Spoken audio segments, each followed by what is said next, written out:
Hi hello வணக்கம். This is Divin Veda. இந்த போட்காஸ்ட்டில் habits to avoid financial failure அந்த டாப்பிக்கில் ஃபர்ஸ்ட் நான் எதை பற்றி பேச போகிறேன்னா செலவுக்கான காரணங்கள். நம்மளோட மனித வாழ்க்கையில் செலவு அப்படிங்கிற தவிர்க்க முடியாத ஒன்றாக தான் இருக்குது. ஆனால் யோசனை இல்லாமல் நம்ம செயல்படக்கூடிய அந்த செலவு தான் நம்மளை நிதி தோல்விக்கு தள்ளுது. உண்மையை சொன்னால் செலவு பண்ணுறது தப்பு கிடையாது, ஆனால் யோசிக்காமல் செலவு பண்ணுறது தான் பிரச்சனை. பணம் இல்லாததால் தோல்வி வரலை, பணம் மேனேஜ் பண்ண தெரியாதனால தான் தோல்வி வருது. பட்ஜெட் இல்லாமல் சேலரி வந்தால் அந்த மணி எங்கே போச்சுன்னே தெரியலை. சேவிங்ஸ் பாக்கி ஜீரோ, ஸ்ட்ரெஸ் மட்டும் ஃபுல். நீங்கள் அதிகமாக காசு செலவு பண்ணுறவங்களா? அப்போ இந்த போட்காஸ்ட் உங்களுக்கானது தான். இந்த போட்காஸ்ட்டை பார்த்து முடிக்கும்போது அம்பானி அளவுக்கு இல்லாட்டாலும் 1/2 ஏக்கர் நிலம் வாங்குற அளவுக்காவது காசு எப்படி சேமிக்கிறோன்னு தெரிஞ்சுப்பீங்க. இப்போ இருக்கிற காலகட்டத்தில் எவ்வளவு தான் சம்பாதிச்சாலும் அதை மேனேஜ் பண்ண தெரியாமல் எல்லா காசையும் செலவழிச்சிடுறோம். இதில் பெருசாக அஃபெக்ட் ஆகிறது நம்ம மிடில் கிளாஸ் மக்கள் தாங்க. காசு கிரெடிட் ஆகிறதுக்குள்ளே டெபிட் ஆகிடுது. நம்மளே வாங்க வேணான்னு நினச்சாலும் ஆடி ஆஃபர், டிஸ்கவுண்ட் சேல், அது இதுன்னு போட்டு நம்ம மனசை மாற்றிடுறாங்க. இதில் இஎம்ஐ தொல்லை வேற. விதவிதமாக ஆடு போட்டு கலராக போஸ்டர் ஒட்டி நம்ம காசு அவங்க உண்டியில் போட வச்சிடுறாங்க. ட்ரெயினில் பார்த்தா போஸ்டர், பஸ்ஸில் பார்த்தா போஸ்டர், எங்கே பார்த்தாலும் போஸ்டர். இதெல்லாம் பார்த்து கடைக்கு போய் வாங்கினதுக்கப்புறம் ஒரு ரெக்ரெட் இருக்கும் பாருங்கள், அதெல்லாம் மன கஷ்டம். இப்போ இதுக்காக நீங்கள் செய்ய வேண்டியது என்னென்னா, உங்களோட பேடு ஃபினான்ஷியல் ஹேபிட்ஸாக மாற்றணும். அந்த பேடு ஃபினான்ஷியல் ஹேபிட்ஸை மாற்றுறதெல்லாம் சரிதான். முதல்ல அந்த பேடு ஃபினான்ஷியல் ஹேபிட்ஸில் என்னன்னு தெரிஞ்சுக்கணும். நமக்கு தேவையில்லாத பொருள் மேலே ஆசைப்படுறதே ஒரு பேடு ஃபினான்ஷியல் ஹேபிட்ஸ் தானங்க. ஒரு பொருளை வாங்குறதுக்கு முன்னாடி அது தேவையான்னு யோசிக்க மாட்டோம். இப்படி தான் நம்மளோட பாதி காசு செலவாடுது. இதை கட்டுப்படுத்தணும்னா நிச்சயமாக நம்ம செலவை குறைக்க முடியும். சொல்லப்போனால் இந்த சூப்பர் மார்க்கெட்டெல்லாம் நம்மளை சிக்க வைக்கிற ஒரு ட்ராப் தாங்க. ஒரு பொருளை வாங்க போகிறோன்னா அதை மட்டும் வாங்க இருக்க முயற்சி செய்யணும். ஆனால் நம்மளே அதை செஞ்சால் கூட இந்த சூப்பர் மார்க்கெட் செய்ய விடாது. ஒரு கூடையை கையில் கொடுத்ததும் நம்மளுக்கு எது தேவையில்லைன்னு தெரியாமல் வாங்கிடுறோம். அப்படி வாங்குகிற பொருள் முக்கால்வாசி பொருள் இது நமக்கு தேவைப்படணும் அப்படின்னு நம்மளே நம்ப வச்சு வாங்கிடுறோம். இப்படி நம்மளை ஒவ்வொரு விஷயத்துலையும் செலவழிக்க வைக்கிற ஒரு மாதிரியான காலகட்டத்தில் நம்ம வாழ்ந்துக்கிட்டு இருக்கோம். இப்படி நம்ம செலவு பண்ணிக்கிட்டே இருந்தால் எப்போ மிடில் கிளாஸில் இருந்து அப்டேட் ஆகி மாஸ்டர் கிளாஸ் ஆகிறது? சரி, கடைக்கு போய் வாங்குறது தான் பிரச்சனை, ஆன்லைன் வழியாக வாங்கலான்னு பார்த்தா அங்கவும் நம்மளுக்கு ஒரு ட்ராப் வைக்கிறாங்க. ஆன்லைனில் வாங்குறது ஈஸியாகவும் கன்வீனியண்ட்டாகவும் இருக்கிறதுனால தான் அதை விட ஒரு படி அதிகமாக போய் இவ்வளவு ரூபாய்க்கு மேலே வாங்கினா இது தள்ளுபடி, இது ஃப்ரீ, அது ஃப்ரீ அப்படி சொல்லி பால் பாக்கெட் வாங்க போன நம்மளை கல்யாண பாத்திர ஃபர்னிச்சர் வரைக்கும் வாங்க வைக்கிறது இந்த காலகட்டம். இப்போ இருக்கிற டெக்னாலஜியும் நம்ம செலவு அதிகரிக்கிறதுல ஒரு பெரிய பங்கு வகிக்குது. முன்னாடி காலத்துலலாம் அவ்வளவு டெக்னாலஜி இல்லை. ஸோ ஒரு கடைக்கு போய் நம்மளை தேவையானதை மட்டும் வாங்கிட்டு வந்துட்டு இருந்தோம். ஆனால் இப்போ அதுக்கு வாய்ப்பே இல்லை. நம்மளோட பாதி பேரோட எண்ணம் என்னென்னா, முதல்ல செலவு செஞ்சுப்போம், அப்புறம் மீதி இருக்கிற காசு சேர்த்து வச்சுக்கலாம், அப்படி தான் நம்ம யோசிக்கிறோம். ஆனால் இதை மாற்றி யோசிக்கணும். முதல்ல சேர்த்து வச்சுப்போம், அப்புறம் மீதி காசு செலவு பண்ணுவோம் அப்படின்னு தான் நம்ம யோசிக்கணும். எதிர்காலத்தை பற்றி யோசிக்காமல் இப்போ இருக்கிற சின்ன சின்ன என்ஜாய்மெண்ட்காக காசு செலவு பண்ணி எதிர்காலத்தில் இருக்கக்கூடிய பெரிய ஹாப்பினஸையே நம்ம அழிச்சிடுறோம்.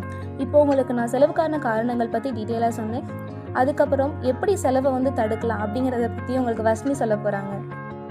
Hello friends, let's see another some habits of financial failures. First பார்த்தீங்கன்னா lifestyle inflation. Salary increase ஆன உடனே லைஃப் ஸ்டைலை அப்கிரேட் பண்ணுறது. நம்மக்கிட்ட ஓல்டு ஃபோன், பைக்கு எல்லாமே இருந்தாலும் அதெல்லாம் நியூவாக மாற்றுறது, நம்ம ஹேபிட்ஸ் எல்லாம் காஸ்ட்லியாக சேஞ்ச் பண்ணுறது. இன்கம் இன்க்ரீஸ் ஆகும்போது நம்ம சேவிங்ஸும் இன்வெஸ்ட்மெண்ட்டும் தான் இன்க்ரீஸ் ஆகணுமே தவிர லைஃப் ஸ்டைல் கிடையாது. இதை நம்ம எல்லாருமே அண்டர்ஸ்டாண்ட் பண்ணிக்கணும். ஸ்ட்ரெஸ், சேட்னஸ், ஹாப்பினஸ் எல்லாத்துக்குமே ஷாப்பிங் சொல்யூஷன் கிடையாது. இப்போ பார்த்தீங்கன்னா பீப்புள் எல்லாருமே எந்த மூடில் இருந்தாலுமே ஷாப்பிங் தான் போகிறாங்க. ஸோ இந்த எமோஷனல் ஸ்பெண்டிங்கை நம்ம கண்ட்ரோல் பண்ணிக்கணும். ஸ்பெண்ட் பண்ணுறதுக்கு முன்னாடி இது எமோஷனா இல்லை டிசிஷனாங்கிறத யோசிச்சுக்கணும்.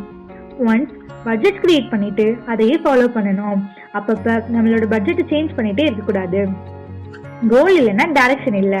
மணி போகும், ஆனால் ப்ராக்ரஸ் இருக்கவே கிடையாது. Short term goals, long term goals எல்லாமே கிளியராக இருந்தால் தான் ஸ்பெண்டிங் ஆட்டோமேட்டிக்கலி டிசிப்ளின் ஆகும். நெக்ஸ்ட் பார்த்தீங்கன்னா இன்சூரன்ஸ் பிளானிங் இல்லாமல் இருக்கிறது. இது ரொம்பவே ஒரு பெரிய ரிஸ்காக இருக்குது. ஹெல்த் இன்சூரன்ஸ், லைஃப் இன்சூரன்ஸ் இல்லைன்னா ஒரு எமர்ஜென்சி மொத்த சேவிங்ஸையுமே ஃபினிஷ் பண்ணிடும். இன்சூரன்ஸ் இன்வெஸ்ட்மெண்ட் இல்லைன்னா அது நம்மளுக்கு ரொம்பவே டேஞ்சரஸ். இன்சூரன்ஸுங்கிறது ஒரு இன்வெஸ்ட்மெண்ட் இல்லை, அது ப்ரொடக்ஷன். சேம் ஸ்கில்லு, சேம் சேலரியை ரொம்ப வருஷத்துக்கு ஃபாலோ பண்ணிகிட்டே இருக்கிறது ரொம்பவே ரிஸ்க்கு. ஸ்கில் அப்டேட் பண்ணாமல் இருந்தோம் அப்படின்னா இன்கம் க்ரோத்து ரொம்பவே ஸ்லோ ஆயிரும். ஸோ எப்போவுமே நம்ம அப்டேட்டடாகவே இருக்கணும். நம்ம ஃப்ரெண்ட்ஸ் சொல்கிறாங்க, ரிலேட்டிவ்ஸ் சொல்கிறாங்கன்னு நம்ம எந்த ஸ்கீமையுமே ஒரு ரிசர்ச் இல்லாமல் அதில் இறங்கிட்டோன்னா கண்டிப்பாக அது ரொம்பவே டேஞ்சரஸ். ஸோ கண்டிப்பாக ஒரு விஷயத்தில் இறங்குறதுக்கு முன்னாடி அதை பிளான் பண்ணிவிட்டு சேவிங்ஸு, இன்வெஸ்ட்மெண்ட்டு எல்லாமே கரெக்டாக இருக்கான்னு பார்த்துட்டு தான் அதில் இறங்கணும். மணி மேட்டர்ஸ் பற்றி ஃபேமிலிக்குள்ளே பேசாமல் இருக்கிறது ஃப்யூச்சரில் ப்ராப்ளம்ஸை க்ரியேட் பண்ணும். சின்ன வயசுலேருந்தே பசங்க எல்லாருக்குமே மணியோட வேல்யூவை டீச் பண்ணணும். அப்போ தான் ஃப்யூச்சரில் அவங்களும் சேவிங்ஸோடு இருப்பாங்க. ஓடிடி ஆப்ஸ் மெம்பர்ஷிப் யூஸ் பண்ணாமல் இருந்தால் ஆட்டோ டெபிட் நடக்கும். சின்ன சின்ன சப்ஸ்கிரிப்ஷன்ஸை மந்த்லி அவாய்ட் பண்ணுறது மூலமாக நமக்கு பிக் அமௌண்ட் வந்து சேவ் ஆகும். Love, guilt, fear, pressure, emotion base பண்ணிட்டு ஃபினான்ஷியல் டிசிஷன்ஸ் எடுக்கும்போது கண்டிப்பாக லாங் டேர்ம் ரிக்ரெட்டை கொடுக்கும். ஃபினான்ஷியல் ஃபெயிலியர் அவாய்ட் பண்ண ஒரு சீக்ரெட் ஃபார்முலா இருக்குது. அது என்னன்னா awareness plus discipline plus patience. இதை ஃபாலோ பண்ணோன்னா கண்டிப்பாக நம்மளால ஃபினான்ஷியல் ஃபெயிலியர்ஸை அவாய்ட் பண்ண முடியும். இன்னைக்கு ஒரு நியூ ஹேபிட்டை சேஞ்ச் பண்ணால் நாளைக்கு ஃபினான்ஷியல் ஸ்ட்ரெஸ் கம்மியாகும். Don't work hard only for money, make money work hard for you. இதை நம்ம எல்லாரும் ஃபாலோ பண்ணணும். சேயிங் எஸ் டு எவ்ரிதிங், இது நம்ம எல்லார்கிட்டயுமே இருக்க ஒரு பெரிய ப்ராப்ளம்.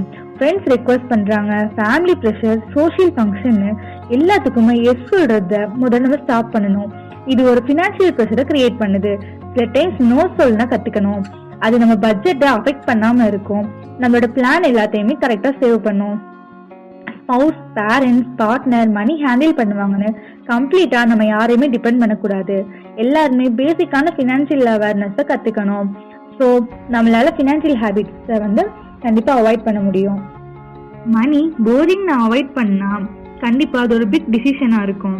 ஃபினான்ஷியல் ஃபெயிலியர் அவாய்ட் பண்ணுறது நமக்கு ரொம்பவே யூஸ்ஃபுல்லாக இருக்கும். அது டெய்லி நம்ம எடுக்கிற ஸ்மாலான கான்ஷியஸான சாய்ஸில் தான் இருக்குது. இந்த சாய்ஸை எடுக்கிறது மூலமாக ஃபினான்ஷியல் ஃபெயிலியரை நம்மளால அவாய்ட் பண்ண முடியும். Next I invite Nivetha to continue this session. Hello guys, இது வரைக்கும் நம்ம செலவு, சேமிப்பு, கடன் இது பற்றிலாம் பேசணும். இப்போ எதை பற்றி பார்க்க போகிறோன்னா அதற்கு அப்பாற்பட்டு இருக்கக்கூடிய மற்ற ரீசன்ஸ் எல்லாத்தையும் பார்க்கலாம்.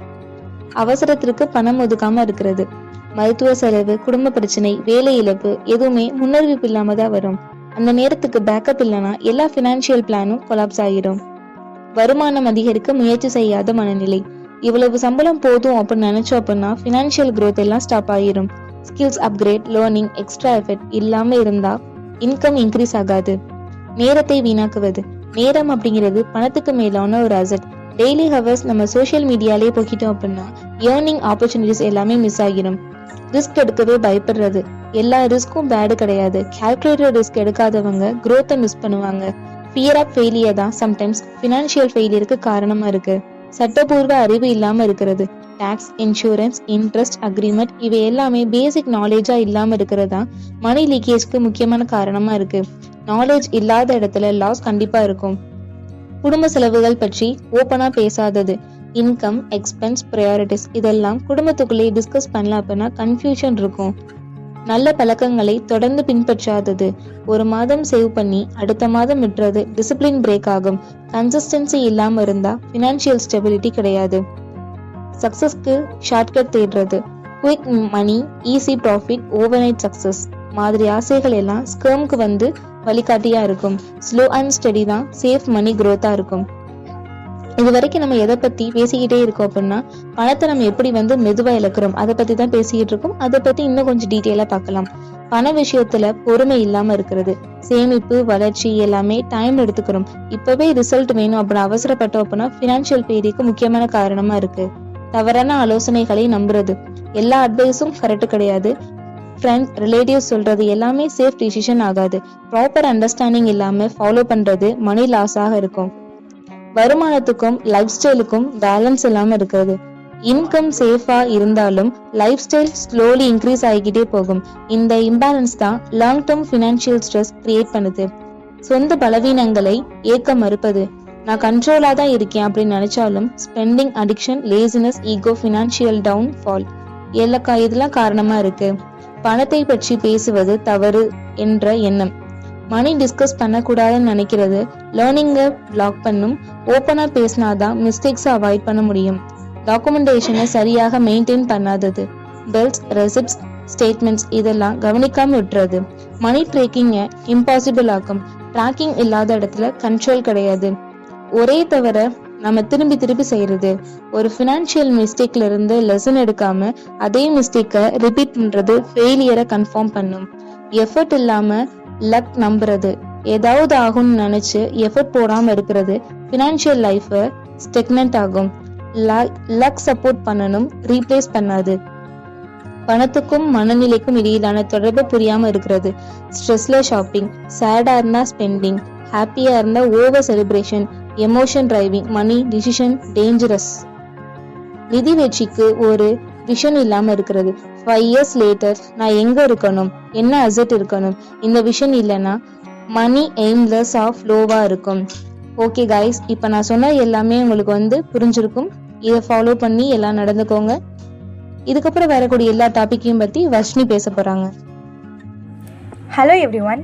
இந்த ஃபாஸ்ட் மூவிங் வேர்ல்டில் நல்ல எஜுகேஷன், நல்ல ஜாப் இருந்தாலும் கரெக்டான ஃபினான்ஷியல் ஹேபிட்ஸ் இல்லைன்னா நம்ம லைஃப்பில் ஃபினான்ஷியல் ஃபெயிலியர் ஈஸியாக வந்துடும். இதோட இம்பேக்டை பற்றி பல பேர் பேசியிருக்காங்க. நாவல், புக்குன்னு அத்தனை நம்மளை மாற்ற ரெடியாக இருக்குது. ஆனால் அதை படிக்க தான் நம்ம யாருக்குமே டைம் கிடையாது. அதுக்காக தான் இந்த போட்காஸ்ட். இது வரைக்கும் எப்படியெல்லாம் செலவாகுது அப்படின்றத நம்ம தெரிஞ்சுக்கிட்டோம். இப்போ எப்படி அதை சரியாக செலவு பண்ண போகிறோங்கிறத பற்றி இந்த போட்காஸ்ட்டில் பார்க்க போகிறோம். First, living beyond your means. நம்ம இன்கம் இவ்வளோ தான் தெரிஞ்சு அதுக்கேற்ற மாதிரி செலவு பண்ணணும். மற்றவங்க எப்படி வாழ்கிறாங்கன்னு பார்த்து அவங்கள மாதிரி வாழ முயற்சி செய்கிறது தான் நம்மளோட மெதுவாக கடன் தொலைக்கு தள்ளுது. லைஃப் ஸ்டைல் இன்கம்க்கு மேட்ச் ஆகணும். ஹை சேலரி இருந்தாலும் கண்ட்ரோல் இல்லைன்னா ஃபெயிலியர் ஷியர். செகண்ட் பார்த்தீங்கன்னா impulse buying habit. Impulse buying habit அப்படின்னா என்னென்னா, சேல், ஆஃபர், டிஸ்கவுண்ட் பார்த்தோன்னே வாங்குகிறோம் பார்த்தீங்களா, அதான். லேட்டராக யூஸ் பண்ணலான்னு ஒவ்வொரு பொருளையும் வாங்குகிறோம். அந்த மாதிரி வாங்குகிற பல ஐட்டம்ஸ் யூஸ் பண்ணாமே கூட இருக்குது. இந்த ஹேபிட் ரொம்ப ஸ்லோவாக நம்ம சேவிங்ஸை டிஸ்ட்ராய் பண்ணோம். நீட் வெர்சஸ் வாண்ட்னு டிஃப்ரென்ஸ் புரிஞ்சு நடந்துக்கணும். மூணாவது பார்த்தீங்கன்னா சேவிங்ஸை இக்னோர் பண்ணுறது. என்னோட சேலரி இப்போ என்கிட்ட அதிகமாக கிடையாது, நெக்ஸ்ட் மந்த்லேருந்து சேவ் பண்ணலான்னு சொல்லிகிட்டே இருந்தால் சேவிங்ஸாகவே ஆகாது. நம்ம இப்போவே ஸ்டார்ட் பண்ணணும். ஸ்மால் அமௌண்ட்டாக இருந்தாலும் இன்றைக்கே ஸ்டார்ட் பண்ணணும். சேவ் பண்ணுறது ரொம்பவே இம்பார்ட்டண்ட். சேவிங்ஸ் இல்லை அப்படின்னா நம்மளோட எமர்ஜென்சி சுச்சுவேஷனில் எப்போவுமே நம்ம லோன் வாங்குகிற ஆப்ஷனுக்கு தள்ளப்படுவோம். Over using credit cards and loans, இதுவும் ஒரு இம்பார்ட்டண்ட்டான ரீசனாக இருக்குது. கிரெடிட் கார்ட்ஸ் எல்லாம் ஈஸியாக மணி கிடச்சிருது, அதை நம்ம கரெக்டாக யூஸ் பண்ணணும். ஆனால் அந்த கிரெடிட் கார்டு அமௌண்ட் எல்லாமே பாரோட் மணி தான், நம்மளோட ஒரிஜினல் அமௌண்ட் கிடையாது. மினிமம் பேலன்ஸ் மட்டும் பே பண்ணிட்டு இருந்தால் வட்டி அதிகமாகும். கடன் தேவைக்காக மட்டும்தான், ஆடம்பரத்திற்காக கிடையாது. ஃபினான்ஷியல் நாலேஜை இக்னோர் பண்ணுறது இன்னொரு இம்பார்ட்டண்டான ரீசனாக இருக்குது. மணி, இன்வெஸ்ட்மெண்ட்டு, டேக்ஸ், இன்சூரன்ஸ் இதெல்லாம் ரொம்ப காம்ப்ளிகேட்டட்னு நினச்சி நம்ம யாருமே அதை கற்றுக்க முன்வர மாட்டேங்கிறோம். பேசிக்கான ஃபினான்ஷியல் நாலேஜ் கூட நம்ம லைஃப்பை சேஞ்ச் பண்ணும். ஸோ நம்ம எல்லாருமே அதை கற்றுக்க வேண்டியது ரொம்பவே இம்பார்ட்டண்ட்டாக இருக்குது. இதை பற்றி தெரிஞ்சுக்கிட்டால் தான் ஏர்ன் பண்ண மணியை ப்ரொடெக்ட் பண்ண முடியும். சோசியல் மீடியாவை லைஃபோட கம்பேர் பண்ணிவிட்டு நம்ம கெப்பாசிட்டியை விட அதிகமாக ஸ்பெண்ட் பண்ணுறது ரொம்பவே டேஞ்சரஸ். ட்ரூவான சக்ஸஸ்னால் என்னென்னா, பீஸ் ஆஃப் மைண்ட், பிராண்ட் இல்லை, simple living plus smart planning தான் நம்ம ஃபினான்ஷியல் ஃப்ரீடம் அப்படின்னு சொல்கிறோம். எக்ஸ்பென்ஸை ட்ராக் பண்ணாமல் இருக்கிறது ரொம்பவே இம்பார்ட்டண்ட்டான ஒரு ரீசனாக இருக்குது ஃபினான்ஷியல் ஃபெயிலியருக்காக. டெய்லி ஸ்மால் எக்ஸ்பென்ஸை நம்ம ரொம்ப பெரிய இம்பேக்டை க்ரியேட் பண்ணோம். சின்ன செலவு தானே நம்ம ஈஸியாக பண்ணிடுறோம். ஆனால் அது எல்லாத்தையுமே நம்ம நோட் பண்ணி அன்னெசரி ஸ்பெண்டிங் எல்லாம் ஐடென்டிஃபை பண்ணிவிட்டு நம்ம அதை குறைச்சோன்னா கண்டிப்பாக நம்ம சேவிங்ஸ் அதிகமாகவே பண்ண முடியும். What gets measures gets managed. இதை கோட்டை எல்லாருமே ஃபாலோ பண்ணோம்னா நம்ம எல்லாருமே ரொம்ப யூஸ்ஃபுல்லாக இருக்கும். ரிட்டைர்மெண்ட், சில்ட்ரன், எஜுகேஷன், ஹெல்த் எல்லாமே ரொம்ப தூரமாக இருக்குதுன்னு நினச்சிட்ருக்கோம். ஆனால் அது எப்போவுமே சீக்கிரமே வந்துடும். அது எல்லாத்துக்குமே நம்ம இப்போவே பிளான் பண்ணி வச்சோம் அப்படின்னா ஃப்யூச்சரில் நமக்கு எல்லாமே ஈஸியாக இருக்கும். பட்ஜெட் பிளான் ரொம்பவே முக்கியம். நம்ம லைஃபோட பேக் போன்னே சொல்லலாம். இன்கம், எக்ஸ்பென்சஸ், சேவிங்ஸ் எல்லாம் பிளான் பண்ணி டிவைட் பண்ணி நம்ம யூஸ் பண்ணோன்னா கண்டிப்பாகவே ரொம்பவே நல்ல அமௌண்ட்டை சேவிங்ஸ் பண்ண முடியும். ஃபினான்ஷியல் ஃபெயிலியர் ஆர் சக்ஸஸ்ங்கிறது நம்மளோட லக்கில் இல்லை, நம்ம டெய்லி ஹேபிட்ஸில் தான் இருக்குது. பேடான ஃபினான்ஷியல் ஹேபிட்ஸ் ஐடென்டிஃபை பண்ணி அவாய்ட் பண்ணோன்னா ஸ்லோவாக பட் ஷியராக ஃபினான்ஷியல் ஸ்டெபிலிட்டி அச்சீவ் பண்ண முடியும். மணி நம்ம சர்வெண்ட்டாக இருக்கணும், மாஸ்டர் ஆகக்கூடாது. இன்றைக்கி ஃபினான்ஷியல் டிசிப்ளின் இருந்தால் தான் நாளைக்கு ஃபினான்ஷியல் ஃப்ரீடம் கண்டிப்பாக நமக்கு கிடைக்கும். ஃபைனலாக ஒரு திருக்குறளோட போட்காஸ்ட்டை முடிச்சுக்கலாம். அளவறிந்து வாழாதான் வாழ்க்கை, உழைப்போல இல்லாகி தோன்றா கெடும். This is Varshini signing off. Thank you for listening. Stay financial strong. ஸ்மார்ட்டாக ஏர்ன் பண்ணுங்கள், வைஸாக சேவ் பண்ணுங்கள், ஃபியர் இல்லாமல் இன்வெஸ்ட் பண்ணுங்கள். தேங்க்யூ. இந்த மாதிரி யூஸ்ஃபுல்லான வீடியோஸ் அண்ட் போட்காஸ்ட்டை நீங்கள் தொடர்ந்து பார்க்கணுன்னா the voice of Rotaract YouTube சேனலை சப்ஸ்கிரைப் பண்ணிக்கோங்க. இந்த வீடியோ உங்களுக்கு யூஸ்ஃபுல்லாகவும் இன்ட்ரெஸ்டிங்காகவும் இருந்துச்சுன்னா லைக் பட்டனை ப்ரெஸ் பண்ணுங்கள். உங்களோட ஒப்பீனியன்ஸ், தாட்ஸ் அண்ட் ஃபீட்பேக் எல்லாத்தையும் கமெண்ட் செக்ஷனில் ஷேர் பண்ணுங்கள். இந்த மாதிரி வேல்யூபிளான, இன்ஃபர்மேட்டிவான, இன்ஸ்பைரிங் வீடியோஸை நீங்கள் மிஸ் பண்ணாமல் இருக்க நோட்டிஃபிகேஷன் பெல் ஐக்கானை கிளிக் பண்ணிக்கோங்க. See you very soon in the next video. Until then, stay inspired and keep making a difference.